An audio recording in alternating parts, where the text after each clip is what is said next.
খাবে খাবার ছোটা খবর দেখার বয়সে তুই কার্টুন দেখছিস? অভ্যেস হয়ে গেছে রে। অভ্যেস কেমন? তাহলে শোন, শোন শোন, কি অভ্যেস হলো রে? ছোটবেলায় তখন আমার কার্টুন দেখার বয়স, তখন আমার খবর দেখতে হয়েছে। কেন বলতো?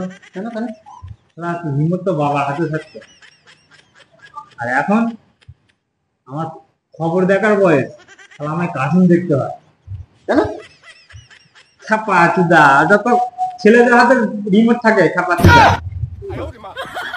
অভ্যেস হয়ে গেছে। তার জন্য কি করবো, ফোনে কার্টুন দেখছি আর কি করবো, গোপাল ভাঁড় দেখি, এমনি তো সবাই